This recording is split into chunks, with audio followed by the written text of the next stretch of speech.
Maraming salamat po sa inyong pagpapaunlak sa aming paanyaya na makibahagi sa ating tipanan. May tipan ang kandidato at ang bayan. May tipan ang kandidato at ang Diyos. May tipan ang kandidato sa kanyang sarili. Ang kanyang pangako, kalimutan ang sarili, maging bayani para sa bayan. Kaunting paalaala po, bilang isang kamanlalakbay sa paglilingkod sa kapakanan ng bayan. Remember, there is God. And don't forget, you are not God. Remember, I am a soul.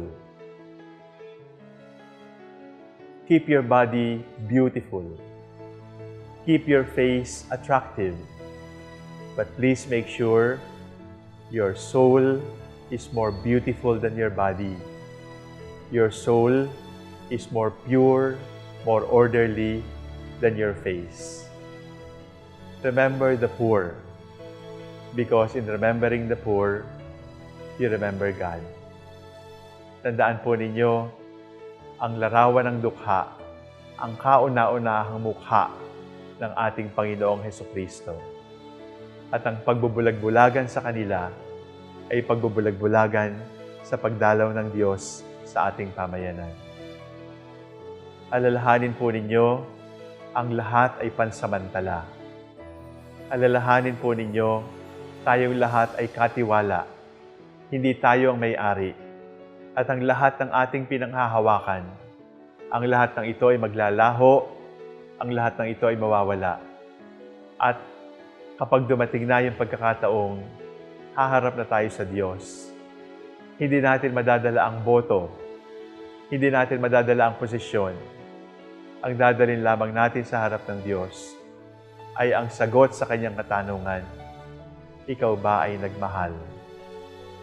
At the sunset of our lives, we will only be judged according to love. Tandaan po ninyo, may buhay na walang hanggan. Tandaan natin, mabuhay ka ng 100 taon, mahaba na yon. Subalit, ano ang 100 taon kung ihahambing natin sa buhay na walang hanggan?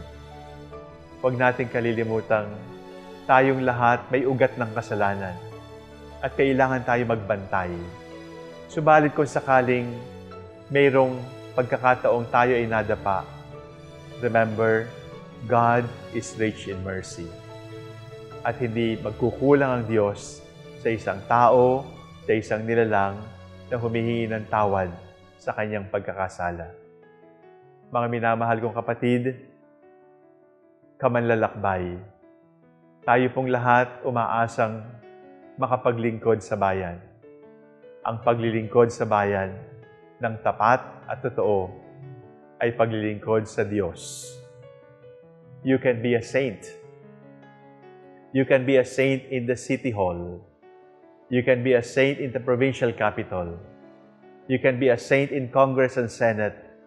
You can be a saint in Malacanang. You can be a saint in the barangay hall. You can be a saint if you forget yourself and always remember, ano kaya ang gagawin ni Jesus kung siya ang nasa aking katayuan? At kung ano ang kanyang gagawin, yan ang aking gagawin. Walang kaduda-duda, sana tayong lahat maging Jesus para sa ating kapwa-tao. Idadalangin ko po kayo, ang kailangan ng ating bayan ay tapat na paglilingkod. Sana maging tapat ang inyong paglilingkod at kasama ninyo ako sa pangarap na ito. Pagpalain po kayo ng Diyos.